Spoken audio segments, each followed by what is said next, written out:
Hi అండి. నేను మీ Mary రాజుని. నాన్ వెజ్ ప్రియులు కూడా ఇష్టపడే విధంగా హోటల్ స్టైల్ పన్నీర్ మసాలా తయారు చేసేద్దామండి. సింపుల్‌గా ది బెస్ట్ అనిపించే విధంగా మనదైన తీరులో పన్నీర్ మసాలా రెడీ చేసేద్దాం. వచ్చేయండి.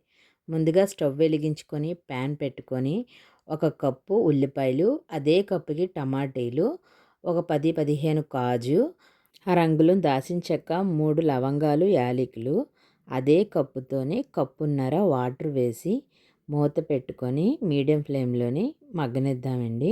పన్నీరు వాడుకునేటప్పుడు ఎప్పుడూ కూడా పన్నీర్ని ఒక గోరువెచ్చని నీళ్ళలోని 10 నిమిషాలు నానబెట్టుకోవాలి.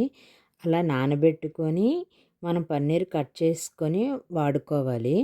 చూడండి, మనం పన్నీర్ నానేలోపు మనం ఉడకబెట్టుకున్న ఈ ఉల్లిపాయలు అది పేస్ట్ అంతా బాగా ఉడికింది.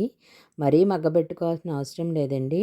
టమాటా స్కిన్ ఊడిపడినంత అయితే సరిపోతుంది.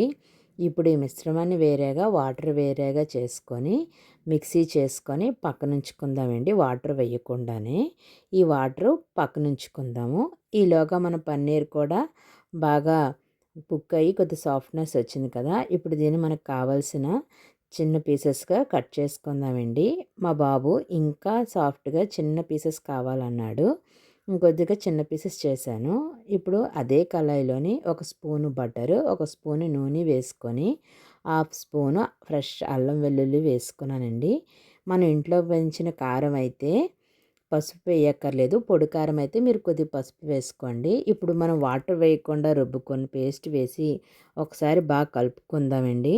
చూడండి, ఆయిల్ అంతా బాగా పట్టింది కదా. ఇప్పుడు మస్టర్డ్ సీడ్గా, కస్తూరి మేతి, తగినంత ఉప్పు, ధనియాల జీలకర్ర పొడి వేసి బాగా కలుపుకుందాము.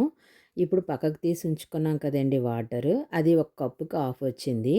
అదే వాటర్కి డబుల్ నార్మల్ వాటర్ వేసుకొని ఒకసారి బాగా కలుపుకొని బాగా ఉడకనిద్దాము. ఒక 5 మినిట్స్ కుక్ అయిన తర్వాత మనం పీసెస్గా చేసుకున్న పన్నీర్ కూడా వేసుకుందాము.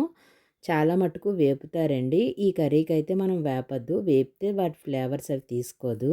చూడండి, కూర బాగా దగ్గరైంది కదా. ఇప్పుడు చిన్న బటరు, కొద్దిగా కొత్తిమీర వేసి దించుకోవడమేనండి. Thank you for watching.